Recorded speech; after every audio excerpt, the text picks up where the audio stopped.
What is going on, everybody? My name is Ciara Lawler. Welcome to the week of Weird News Wednesdays. This is the Heroes for Hire podcast. We're back again talking all the strangest news stories from around the world. We talk about the news that the real news is too afraid to talk about.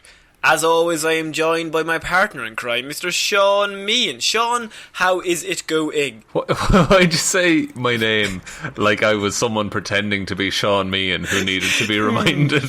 Sean Meehan, you say? Is that your real name? No, my real name is Joe Rogan. I'm the podcaster now. It's been so long. You've been playing this charade for years to build up publicity for this podcast. And it's worked so well. Yeah. It's weird DMT that you wear that shit. bald cap. Oh, look, I spent a lot of money on bald caps. I invested heavily. Hasn't paid off, but I have all these bald caps. Heavily in it. And you sit around all day going, wow, maybe. Wow. That is the 90% of the podcast, yes. From everything I've listened, it's just someone said something mad, like batshit, and he's like, wow, maybe. Yeah, like, push the conversation along a little bit. Like, not to go slating other podcasts, but I watched one the most successful one.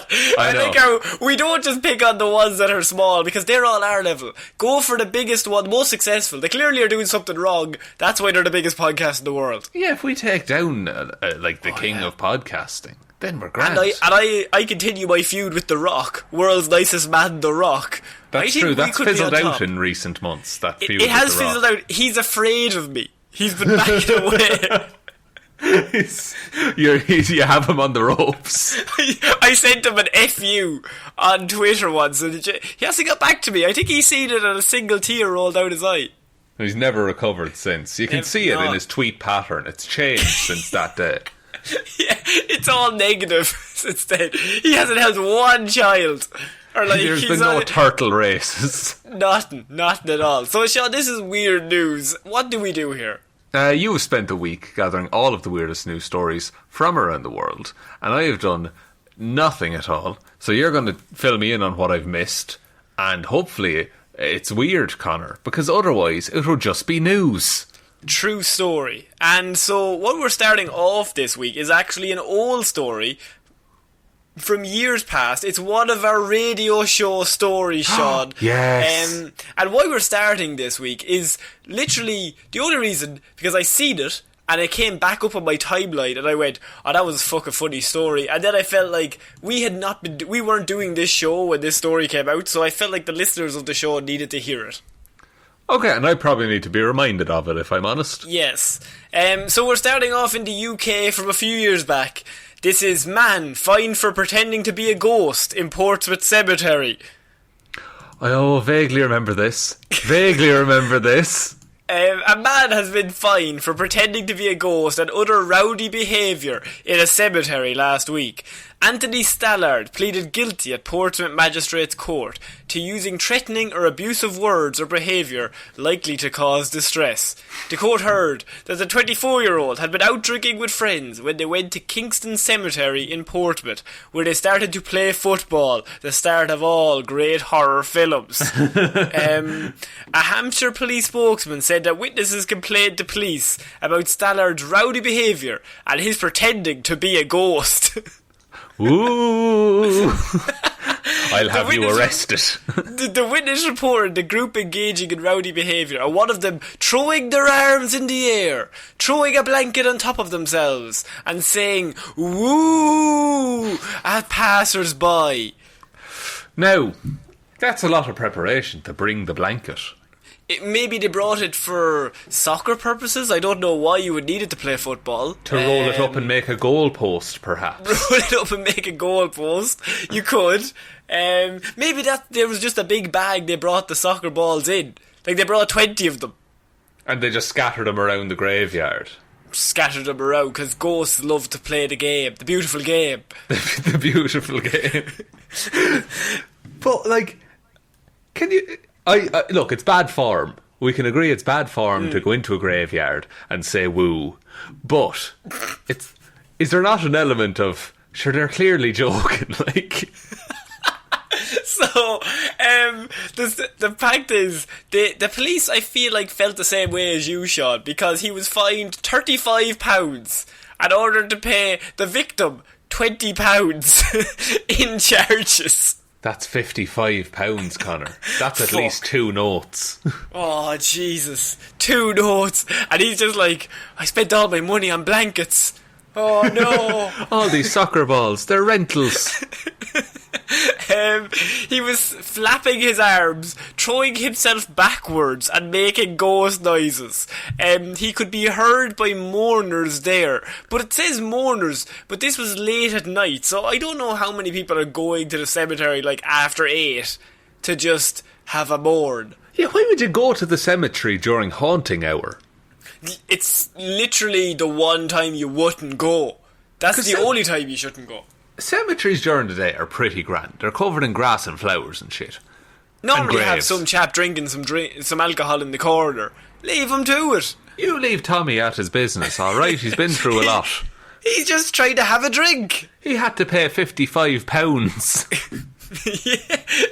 But like, the fact is, if anyone listening to this would go, you know what, I prefer to go to a cemetery at night, you deserve to be haunted. I think that's the only way I can say it, by a man in a blanket waving his arms around. Well, what if that was just his goal celebration? He scored a bicycle kick and then he went, whoa! Suddenly there's a SWAT team on him. Fucking Casper's turned up. They call him the Casper of the football field. He was a magician with his feet. Well, Casper wasn't a magician now. No, but it looks like he was floating when he was running.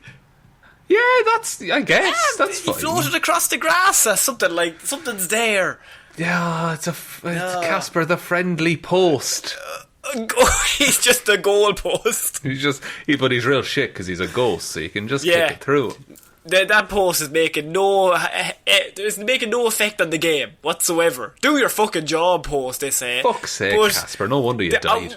We covered that movie needed somebody saying that. just having a conversation with her for 5 minutes. Fuck's sake, Casper, I'm glad you're dead. You know what? I'm fucking glad you're dead, kid. Jesus. Yeah, child. But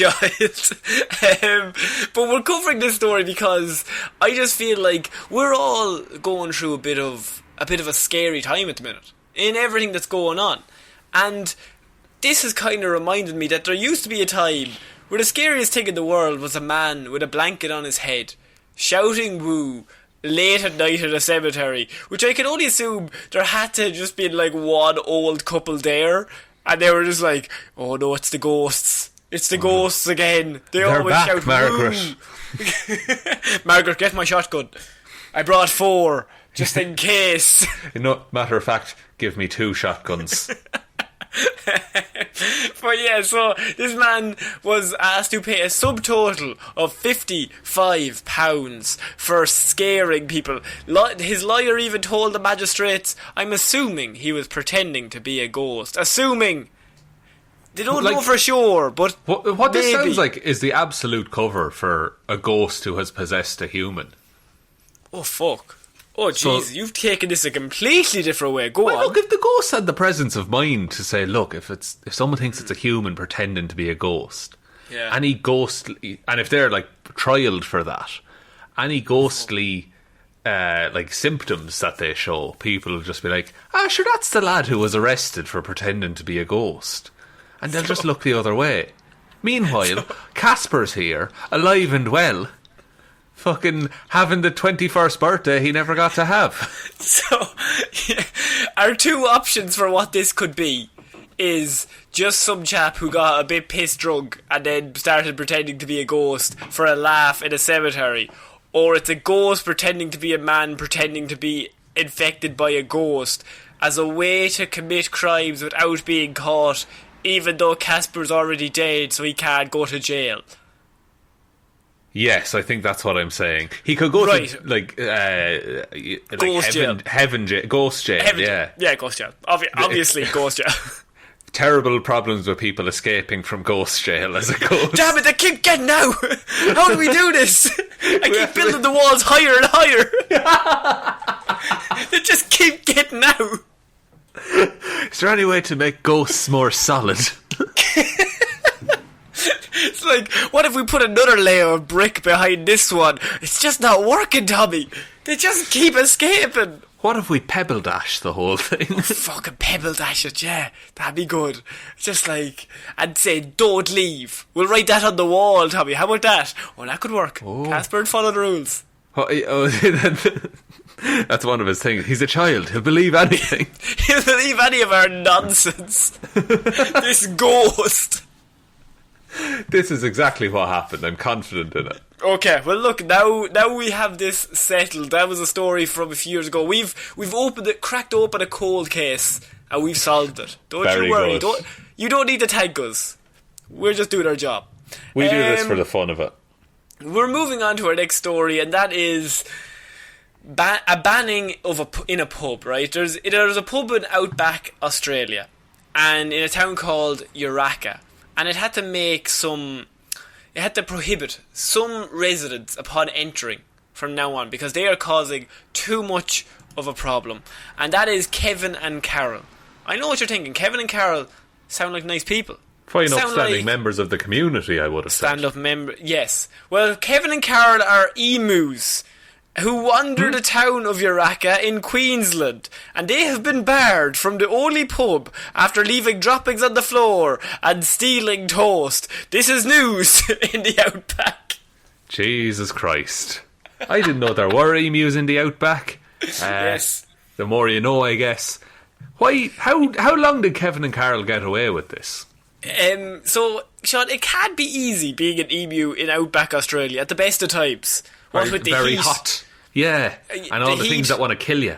The droughts, the 900 animals in Australia that will bite you and ultimately kill you, yes. But to be banned from your local pub for bad behaviour must now be added to the list of grievances inflicted upon the big birds. Sure, there's nowhere to go and get trashed with the lads now. Yeah, there's only one fucking pub. What the fuck am I going to do on a Saturday night? Stay at home? Be an emu? No. I'm hardly going to talk to fucking Carol. Fuck's sake. Sure, Carol's the anti-crack, so she is. Yeah. Such is the problem. Kevin and Carol, two emus in Uraka, now face after an edict was passed down by the only hotel in town last week.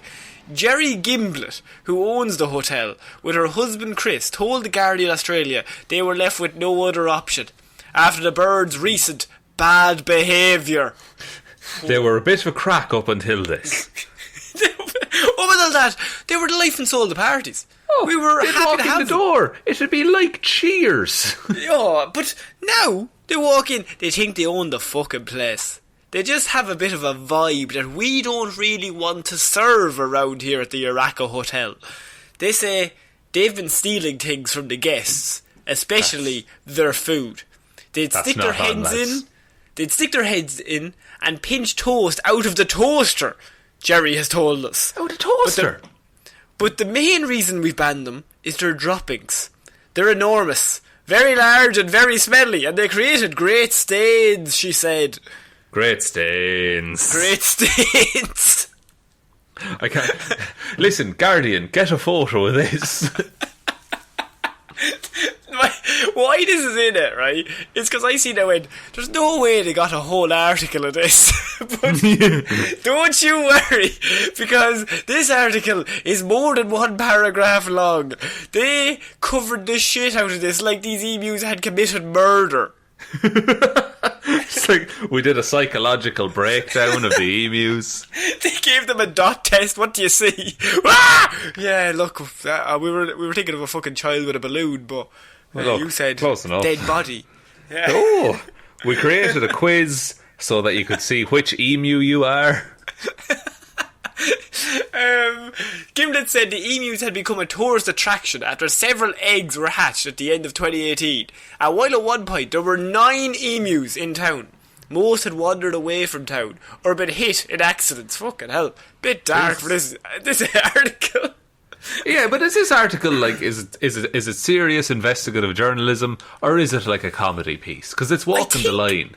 It's walking the line very finely. I think it starts as a comedy piece, but it goes on too long to stay a comedy piece. It has to just become investigative journalism. They have to start saying actual like fact. Yeah, just 2 large emus remain in the town. Kevin and Carol, who circled the area around the pub. Fucking hell, you have a problem. Set up a perimeter. I think they've just died for the sweet, sweet sup. Oh, lad, sure you would be in the outback, wouldn't you? Yeah, you would.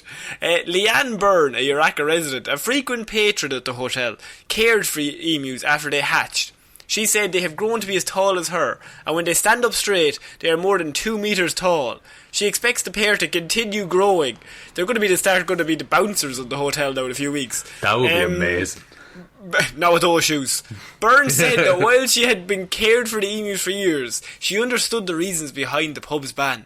Despite the emu population shrinking to just 2, Gimble said they remain noticeable, given there are only about 16 other human residents in Uraka. There are only 16 humans in Uraka.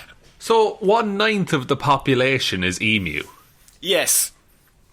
Well, I mean... And you're banning 1/9 of the people that could possibly shop in your pub. Like, yeah, like... for emus to, first of all, be patrons of a bar, don't you think that the bar needs to just be so empty that 2 emus doesn't make a difference? Yeah, like, this is not news anywhere else. It's just because there's only 16 people in the fucking place, in the whole town, that they're just like, look, the 2 emus, Kevin and Carol, you gotta respect them. You gotta respect them, but at the same time, they're fucking devils. And they never pay their tab. Never play their tab. The little bastards, they come in, they steal toast, they fuck off. It's outrageous. I won't have it, not in my establishment. Do you think that the owners were fighting amongst themselves, like, we can't ban them?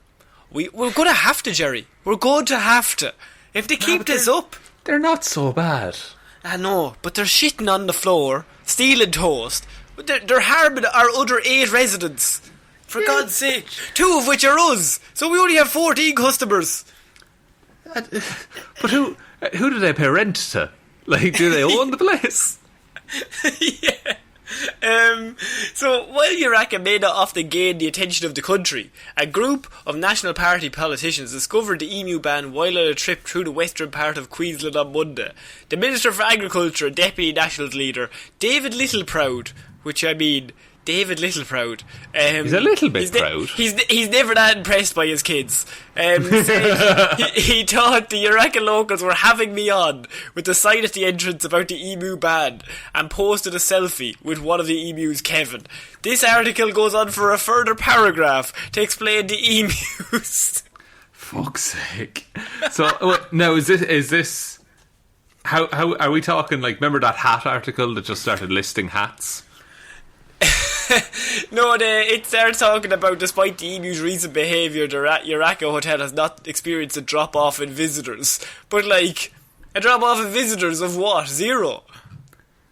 Well, it is. See, I thought it was... like, if it's a hotel, people can stay over, can't they? I suppose, yeah. But I just feel like... I think if you're noticing the fact that these emus are causing hassle, I think maybe you need... to have new rules, because emus are bastards. We've covered seagulls. Seagulls are bastards. You don't want any birds inside the area, but maybe these emus could have been trained. Maybe this is a bit of discrimination against the emu people. You could have put them to work. They could have started pulling pints for everyone. Pulling pints? Fucking head on that joke. Get the fuck back there. Pull me another one. Jesus Christ. That's such a mad small town, though. Like, imagine living in that town. If any of our listeners happen to be from there, they only have 16, but you're hoping that one of them listens to this. Yeah, I just have a good feeling about it, you know. I think that's going to be the official town of the podcast, Uraka. Uraka, Queensland. Uraka, Queensland. Just because only 16 people live there. Do you want to head there? Me and you, we'll go meet the emus. Yeah, if we go on tour, we can, like, say, the whole town came out to see us. Okay, we're going to move on to our next piece of news, and that is Vermont farmer returns prosthetic leg that skydiver lost during jump. Oh no! Oh no! Hey, okay, look, first of all, it got back. Yes. And also it's a prosthetic leg, so it probably wouldn't hurt. But imagine just... You'd have to realise it on the way down, surely. You'd very quickly realise it after you landed. I think you would. I think you'd hit ground, you'd be like, this is all going well, and then very quickly you would fall to either your right or your left. Yeah, or unless you manage to land that perfectly, in which case, fair play to you. Fair fucks to you. A Vermont skydiver who lost his prosthetic leg during a jump has it back thanks to a farmer who kept an eye out for it and spotted it in a soybean field. After it kicked some lad in the head. Just imagine the speed that picked up, flipping. If that comes down at the perfect angle, somebody's getting kicked right into the back of the head. How do you explain that? I don't know what the fuck happened, officer. It's like... Did he see it on the way down, or did he just... Was there an announced afterwards that, like, this leg went missing? It was announced afterwards on social media. And then he said, that explains it. Oh, I've been using this leg as a farming tool. It appeared last week. He just has a series of things that fell out of planes, and he's made a farm around all of that. Like, there's just a packet of peanuts. He just has it there. There's a leg. He sits in a suitcase and calls it his tractor. Oh man, he's just the best farmer in the land. Double amputee Chris Marquez of Hyde Park went for a jump Saturday at Vermont skydiving adventures in West Addison and lost one of his prosthetic legs after leaping from the plane. I think my adrenaline was so high and I was just so excited. I didn't realise I had even lost it, he said. Marquez, who was harnessed to an instructor, landed safely, but he didn't put out the word on social media that he'd lost his leg. Farmer Joe Marzowski saw the post before finding the prosthetic on Sunday in a soybean field. Beyond a few scratches, it was completely undamaged. That's a testament to the quality of that leg.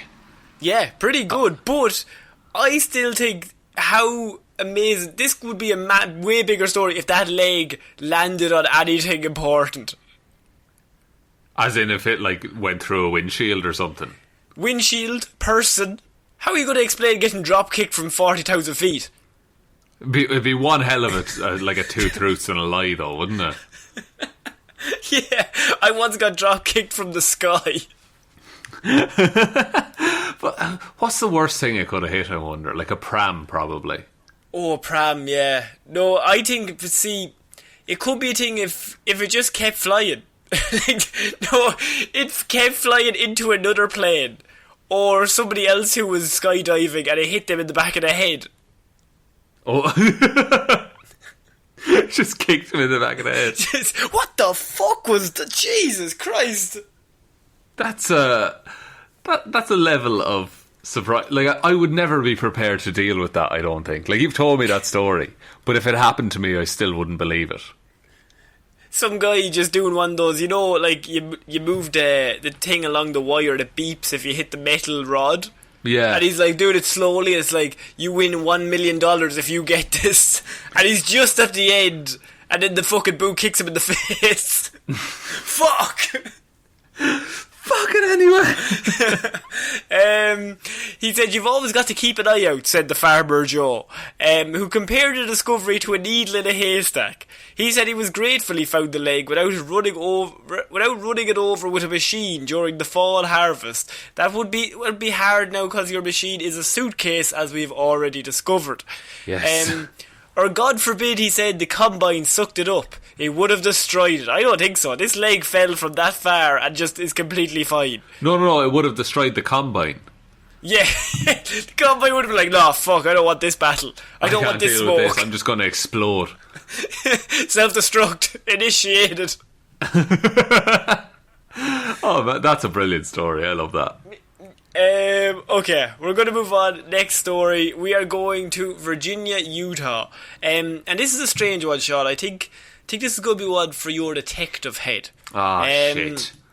We have Virginia, Utah residents report receiving unsolicited packets of seeds in the mail, reportedly from China. Oh? What? Right. Yes. Okay. Now, you've not given me much to work with there. No, solve it. Okay. Someone sent the seeds by mistake. Virginia residents have been advised not to plant, don't you fucking plant that, any unsolicited seeds they may have received in the mail. The state's Department of Agriculture and Consumer Services has advised. Residents reported that they received packets of seeds in the mail with writing on the outside that appears to be in Chinese. The seeds have yet to be identified, but officials speculate that the seeds may be of an invasive plant species and are advising residents not to use them. Invasive plant species? Invasive plant species makes it seem like this is a very strange ploy for war. As in the plants are taking over? Like M. Night Shyamalan's The Happening. This is The Happening, yes. This is what I'm trying to say. Oh, well, look, if this is how it starts... Like, it wouldn't be the weirdest thing to happen this year, would it? No, absolutely wouldn't.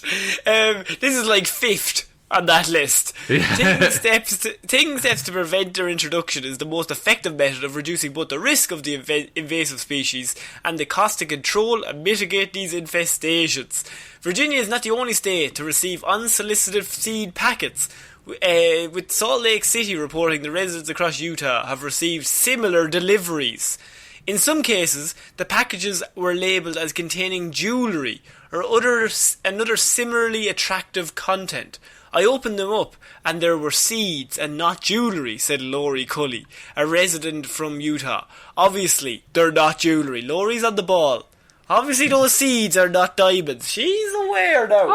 I've seen a few seeds in my time. She tried to wrap it around her neck. This won't even stick. Doesn't even make sense. Look, I'll try it right now.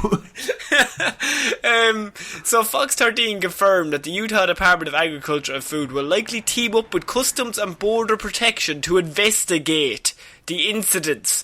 But, Sean, I come to you.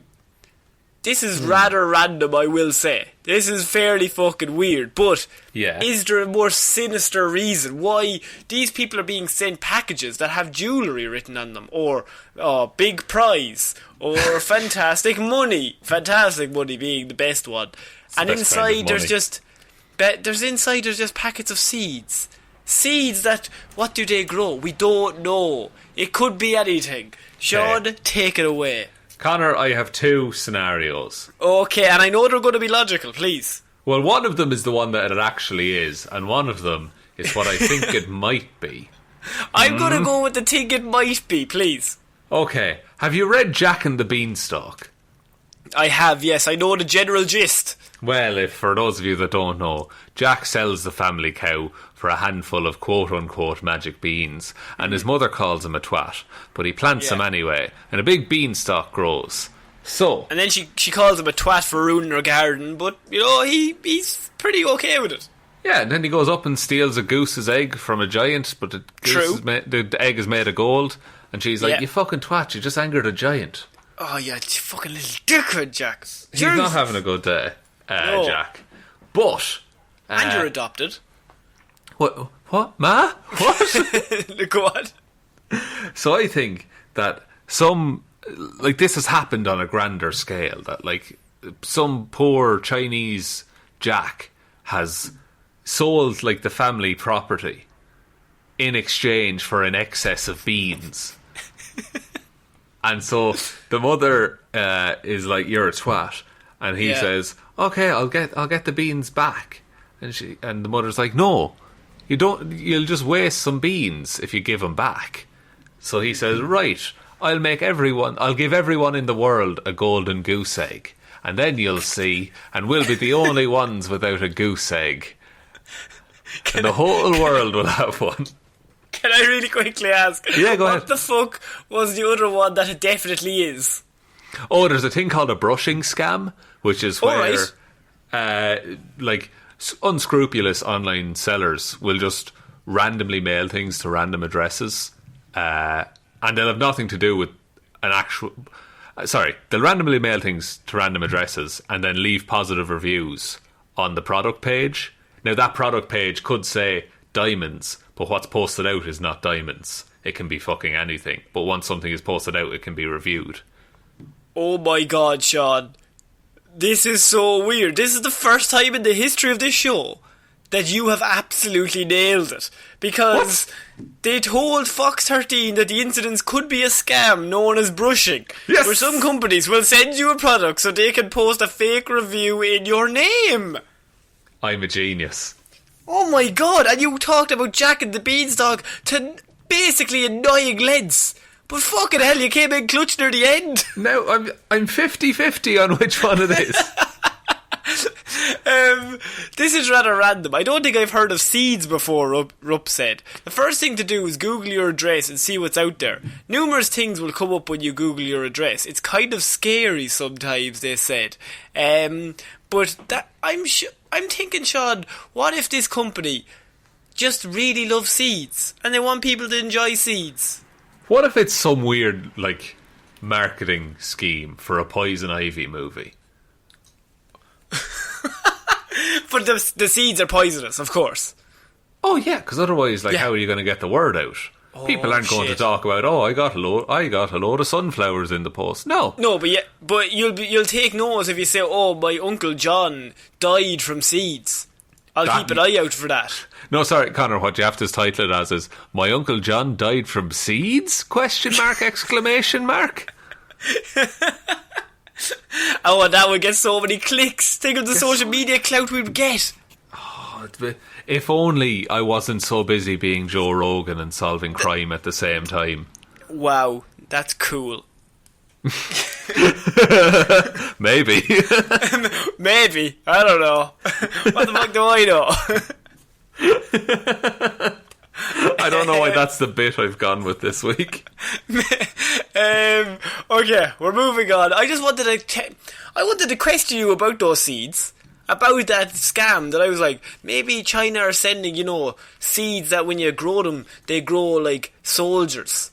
And like that's a way to infiltrate the country. You went Jack and the Beanstalk, and then you absolutely nailed the real reason. So I feel like that's already settled. I think you've nailed that. Yeah, I think it's a net gain, like both for the podcast and humanity. Yeah, and so now, Sean, we move to our favourite state in all of the world, Florida. Liquid. And we have, oh shit. We have four stories this week from Florida. Each one fills me with such Florida glee, because Florida is the worst and best place to be. In all parts of the day and in all parts of the world. But that's true. It's always interesting. It is. And we start off this week with Florida woman tries to steal 65-inch television from Florida Walmart. How? That's a difficult item to smuggle, I think. I would say if you had to do a list of things to smuggle from a shop, I would say the biggest fucking television they have would be the hardest thing to steal. Unless she just tried to, like, style it out. How do you style this out? What you do? You get. I'm not telling you how to steal, listeners. I know I'm an expert thief and subterfuge agent, but you go in with your friend, right? Let's say, for example, you take me, Connor. Right. So we're there, and we just carry it around the shop for a bit. Then you quite loudly would say, no, listen, we'll just leave with what we have and it'll be grand. And then you get a phone call, but not really. It's a fake phone. Oh, fucking right. So, but that'll imply that I have friends. This is not believable so far, but please continue. Oh, it's not friends, it's your lawyer, and you're in deep trouble. No. From all of the crimes I've committed. Yes. Yes. But, so you loudly answer your phone, say, I have to go, and then you leave, leaving me with a massive telly. Yo, fuck, yeah. So then I get a store clerk. I get a store clerk, Connor, and I say, sorry, my friend just had to go before he could help me carry this out. Would you mind giving me a hand? Oh, shit. And they walk out of the shop with you. And what happens if the store clerk has seen you come in, and the store clerk would be the one person that would know if you had not been to the till yet? Surely. That's an interesting point. Yes, what we're going to literally do here, their job. Well, maybe we could factor it in that maybe there's two people working at the time. One of them on the till, one of them on the floor, right? Yeah. And so, hang on, it's all falling apart in my head as I come up with it. No, I asked one minor follow-up question. What if you just ran really fast? With a 65-inch TV. Yeah, you'll be there, won't you? You'll help me. Just fucking go gadget arms this. So does a 65-inch television actually fit in a shopping cart? No, not really. That was the question and answer that a sheriff's office in Central Florida posed to their audience after they said 2 women attempted to steal an oversized television. The Polk County Sheriff's Office said the shoplifters entered a Walmart in Mulberry, Florida on Sunday afternoon and began placing electronics in their shopping cart, including a large television. One of the women left the store first. See? Then the other woman pushed the cart with the television and exited the store without paying for the items. Authorities said security confronted the woman about her receipt, but she said she did not have one. The sheriff's office said the woman who left the store first then grabbed all of the stolen electronics out of the cart, except for the 65-inch television, and put them in their car. Store security was able to keep them from stealing the television. Both women then fled the store, and now investigators are trying to identify the shoplifters. So they got away, but they left the TV behind.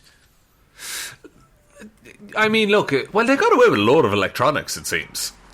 It does, but is that a case of they put the TV in there, they didn't really want the TV? It was a decoy to all the smaller things that they were going to steal. I see. Now, and now maybe it's telling of me that my original strategy flat out just didn't work in that Didn't scenario. work at all, no. So now, what if, and forgive me if this is bold, Do not say Jack and the fucking Beanstalk. Please, go on. No, you can continue, don't worry. You know what? You've called me on that. Fair play to you. Right. You knew where I was going, and you were having none of it. The 65-inch television was her height or even bigger than she was. And so they say that this might have been probably the worst item she could have taken in the whole place, surely. Yeah, like even a 40-inch TV, I feel, is easier to manage than a Step big. one for theft has to be that you're able to both lift this thing and leave with the thing without being obvious. Yeah, like if you can conceal it on your person, all the better. But not when when you can fit the corner of it into the cart. Yeah, it's like pointed out and it weighs a fucking ton. Like, it's probably going to break if you're not doing it right, you know? But this Florida woman wanted a TV. Do you think she looked at like the 20-inch and she was like, we could hide that? And then she looked at the 65 and she's like, well, we do like sports. So, I mean, I really want to watch Mission Impossible Fallout in the best quality. But not on that shitty little one. I want the one that's bigger than me. Sheila, come here. Come here to me now. We're going to carry this yoke out. Say nothing to nobody. But here's the thing, you leave first. Shut up. Jack and the Beanstalk, have you heard of it? Let's run that play. We're moving on to our next piece of weird news, and that is man arrested after dropping drugs in front of Cape Coral officers. Yes. Now, that doesn't mean they're his drugs. Now, this is possibly one of my favourite stories. I could not find a lot of information on this, but I feel like this will be one that we get slowly revealed over the next few weeks, because a man dropped a box filled with drugs while he was talking to Cape Coral police officers at a motel earlier this week. While he was talking to them? Yeah. So just like, Well, officer, how was your weekend? According to the Cape Coral Police Department, 24-year-old Cody Wynn took a loss, I would swear. Cody Wynn was talking to officers while they were at the scene of an overdose at the Casa Loma Motel off Del Prado Boulevard on Thursday night. Everyone's favourite boulevard. Everyone's favourite boulevard. So, got 'em. Sean, there are people, this poor person is after taking an overdose, they're taken then to the hospital. The police are all there, they have the whole place cordoned off. Cody sees this as a chance to have a bit of a chat with some of the boys in blue. Says, you know what, maybe I'll have a bit of a one-on-one time, have a chat about their day. What's up with them? He walks up to them, he begins a conversation with the police officers, completely innocently. While doing so, he dropped the box he was holding. Several drugs spilled out of the box, said the officers. What is your opinion on magic beans, officers? No, he just walks up and he has the box and he's just like, you know, it'd be fucking weird if this box had loads of drugs in it. Ha boys! Am I fucking I'm right? something of a magician myself. Oh, don't get me started. Oh, look, you know, lads, you know I'm a fucking bit of a jokester. Obviously, this isn't full of, oh no, my butterfingers. Oh no, I've done it again. While doing so, I said he dropped the box. After he was arrested, police also found Wynn had counterfeit money on him. He was charged with possession of a controlled substance without a prescription, possession of cocaine, possession of drug paraphernalia, possession of counterfeit money. He was then taken to county jail. But this is a situation where Florida Man looked at a crime scene he had nothing to do with. He was not involved.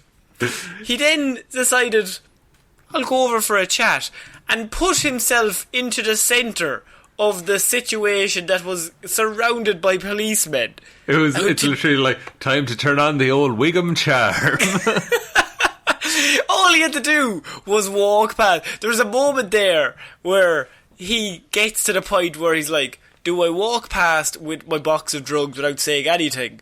Or do I walk over there? I have had a lot of chicken wings today. My hands are quite greasy. But at the same time, I'd like a bit of a chat. I'm lonely. I have no one to share my drugs with. And that's it. He was looking for somebody to just share his drugs with. And unfortunately, the police were just... The thing about Florida is that Florida Man will come to you if you wait long enough. Yeah, it must be the easiest place, simultaneously the easiest and most difficult place to be in, like, the law. Cause, if you were the police officer, how do you react? I think I look down, I look back up, and I say, that's a box of drugs, sir. Like, seriously, you brought a box of drugs into the crime scene of an already overdose of drugs. In case you can, we're not great on drugs at the minute. Do you think he was bringing the drugs to somebody in the hotel? Oh, maybe. It could have been a delivery kind of situation. I think it's funnier if it's not. If he had not, he was just going about his daily life. That was just his shoebox of drugs that he carries. He was just carrying it around. He was kind of coming home after a long day at the drug factory. Does he work at the cocaine factory? He works at the cocaine factory, I can only assume. I mean, look, it's a steady job. Ups and downs. Oh, there's a lot more ups and downs, I would say. Yeah, I suppose very efficient, so certainly. Very efficient. Gets a lot of things done. Time flies and also goes slowly. It's really a perfect combo. So yes, Florida Man, he walks past a drug overdose, sees the police officers over there and thinks, that's the place that I need to be in. Because I think it's a triple bluff. They won't expect the guy who's on the crime scene to have drugs. He's smart. You have to, it's like if you ask a police officer if they're a police officer, legally they have to tell you. If you show them that you have drugs, they can't arrest you for it. He was expecting that they would just go, look, we respect you. They tap him on the shoulder, fair play to you now. You know what? We have to respect your audacity. And with that, off you go, you little scamp. You run along home now. You enjoy yourself. Oh, he's always at that now. He's an absolute jokester, that chap. Pure Tommy, get the devil. fucking car. Let's take him out. Pull it around. So we're moving on to our next story, and that is Florida Man. Florida Man, he walks up to crime scenes. Florida Man then decides he has to get away from crime scenes. And what is the most efficient way to move when trying to get away from the police, would you say, Sean? Crawling. Crawling would be, if you were to be more acrobatic. Flipping? Like doing front flips? In a way, because I have Florida Man tries to evade arrest by cartwheeling away from the cops. The cartwheel. The famed third form of movement. It's running, walking, cartwheeling. They're all there. A Florida man was caught on camera trying to evade arrest by cartwheeling away from the police. The now viral footage shows the gymnastics enthusiast blocking the path of a truck at a Wawa in Orlando by doing a flip in the middle of the roadway. Officers took him down for apparently blocking traffic, but the man was able to wiggle out of their grasp. He then ran away, and then he launched into a cartwheel. He began doing cartwheels, and he kept doing them until the police eventually walked up and rearrested him. They were also cartwheeling because they like to play fair. Yeah, I think if somebody's cartwheeling, you can't just walk up alongside them with the handcuffs out. I think that's unfair. I think so. I think they're giving their best effort. You may at least give yours. There's a moment in that arrest where he gets taken out for stopping traffic, and they begin to handcuff him, and he gets away. And at that point, Gianfranco Fernandez, which is what this man's name is, he has to think to himself, what is the most efficient way to get away? And so he's thinking, right, I can run, but I'm not a very fast runner. I can walk, my foot is a bit sore. What if I use these strong wrists and maybe this sense of balance that I am oh so famed for, and maybe cartwheel the whole way home? I mean, I think that's the most logical option at this point. There has to be a split moment where he makes that decision. That's like, cartwheel's the way to go. Obviously. Obviously. I could run, I could hop. Yeah. Hopping is too slow. Hopping? Don't be ridiculous. Hopping. Gianfranco, he's talking to himself. Gianfranco, you are a fucking idiot if you start hopping.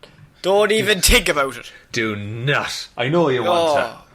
No. Do you think he's been practicing his cartwheels? Because I feel like I haven't done a cartwheel since I was 7, and if I tried to do them now, I would just go in a big circle. I think if I tried to do a cartwheel right now, I would break my wrists and my knees. Have you ever done the thing where you drop down for a push-up? Do you know what I mean? So you're standing up, and the thing is you just like drop face first, and you have to trust that your hands will catch you. Yes, I have done that. I hurt myself very badly. Oh, this Sean, please tell us. I like stories of you hurting yourself. That's not nice. That's not a nice thing to say to Sean. I think that's cartwheel now is like a leap of faith. I think when you're younger, you don't think of the consequences, but once you hit past maybe 12, you're thinking, this cartwheel could end my career as a cartwheeler. this cartwheel could end my career. Imagine if you were a professional athlete and you have to go back to your team and be like, look man, I injured myself cartwheeling with my child. It's just how it is. It's just look, it worked out that way. Alright, I'm not proud of it. I'm a little proud of it. Would you say that a cartwheel is faster than a run? No, because I think you're using different muscles. Whereas you could specialise your muscles for running, I think you could run faster than any cartwheeler. I think I could run faster than any cartwheeler. And you are notoriously a very slow runner. I ran 100 metres in like 9 seconds. Like 9 even, 9? I think it was, yeah. 9 even. And it's strange because both did 9.57 or whatever. You did 9 and you don't get the recognition that you deserve, which is strange. Well, I didn't do it on camera, I wouldn't be vain. Yeah. Well, you wouldn't want to, because that man has based his whole personality around that, whereas you just throw it out. You do that on the way to work. Oh, like it's just, It makes the first 100 metres, quick. The rest of it is you getting brought to work by the ambulance. But the first 100 fucking flies by. Just puking me ring up from fucking... the medics are just at the end of the 100 metres at the end of your road. Fuck, he's going to come around here any second. I just run straight in the back at this point. Leap onto the stretcher. Right, well, let's get him. Come on, we'll start driving. So this Florida man, he decided gymnastics was the way to go. He was just part of Cirque du Soleil. I don't know. Well, look, if he was, he shouldn't have been getting arrested. Yeah, I think I would just go around in a circle if I started doing cartwheeling. Like, it would just be a terrible way to get away. Oh yeah, there's no linear travel, I think, with cartwheeling. Okay, we are finishing off weird news this week in Florida. And finally, Florida Man. We've been going along a lot here thinking, Florida Man, who is he? What is he about? Finally, Florida Man has told us who he actually is. And it's two birds with one stone, because naked Florida Man tells deputies that he is Batman. Fuck. Holy shit. Yeah. I can't believe it. We've done it. We've figured it out.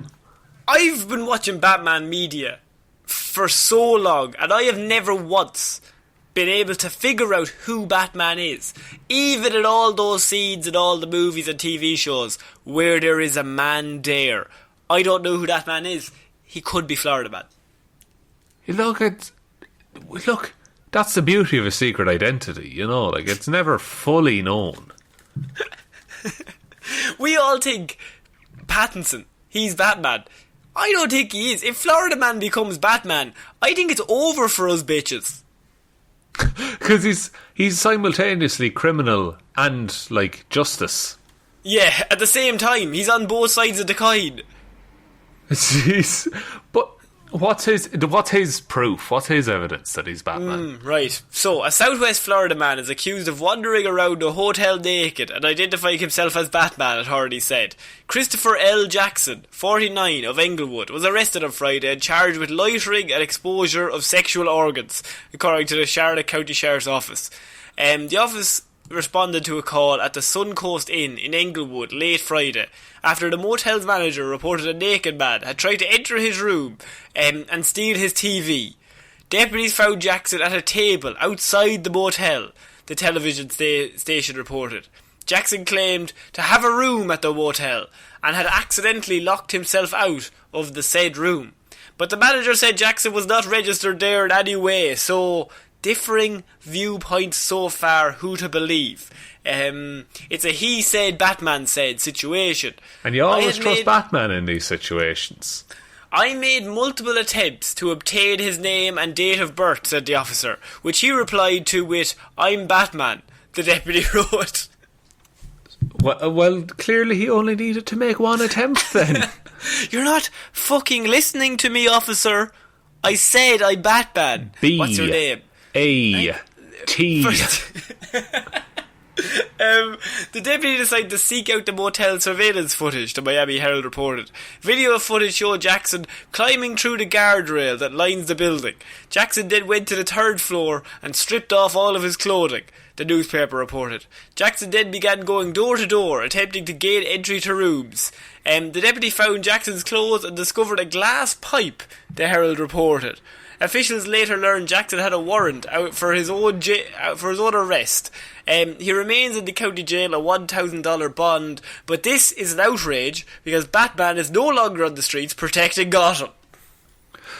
But Gotham, is there any precedence in the comics that Gotham could be Florida?